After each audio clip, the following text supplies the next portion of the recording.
todos, bienvenidos a un nuevo video. Hoy les quiero contar el top 3 de ciudades para vivir en Nueva Zelanda. Este es un conteo que está 100% basado en nuestras preferencias, pero esperamos que sea útil para todos ustedes. La ciudad número 3, y esta fue escogida por Ale, es Napier. Napier es una ciudad turística popular con una concentración de arquitectura Art Deco de la década de 1930 y en una menor medida arquitectura misionera española que fue introducida después de un gran terremoto que hubo en la región en 1931. La segunda ciudad de nuestro top es Hamilton, y lo que nos gusta de esta ciudad es que es pequeña y queda a solo hora y media de Auckland, que es una de las ciudades más grandes e importantes. Aquí se encuentran los Hamilton Gardens, que son preciosos y son gratis, y tiene una población aproximadamente de 165.000 personas, nada mal. Bueno, ahora sí, la ciudad número 1 es Tauranga. Nos encanta la vida de una ciudad cerca de la playa, el ambiente del monte es bastante relajado y Tauranga es una de las ciudades conocidas por tener el puerto más largo de Nueva Zelanda. Los contras es que al menos en esta ciudad no hay muchas ofertas laborales para las áreas que nosotros manejamos.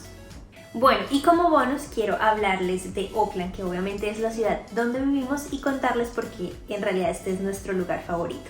Bueno, primero, como les contaba, Auckland es la ciudad más grande y por lo tanto tiene la mayor cantidad de oferta laboral en diferentes áreas.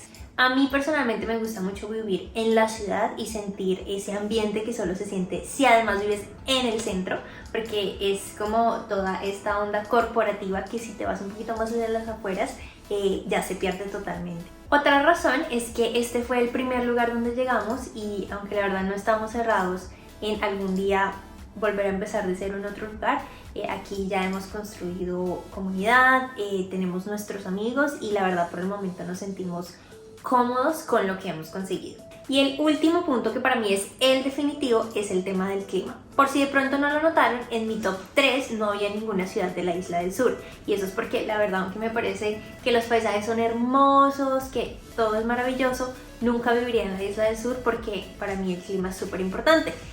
El clima en la isla del sur es muchísimo más frío y las estaciones son mucho más marcadas, mientras que en la isla del norte es, por no decir tropical, porque realmente esto no es una isla tropical, pero al menos las temperaturas no son tan bajas. Bueno, ese fue el top 3 de hoy, espero que les haya gustado y que sea un buen comienzo si algún día empiezan a soñar con esta idea de venir a Nueva Zelanda, que puedan escoger a qué ciudad venir. Suscríbanse y nos vemos en un próximo video para contarles lo que nadie nos dijo a nosotros sobre Nueva Zelanda.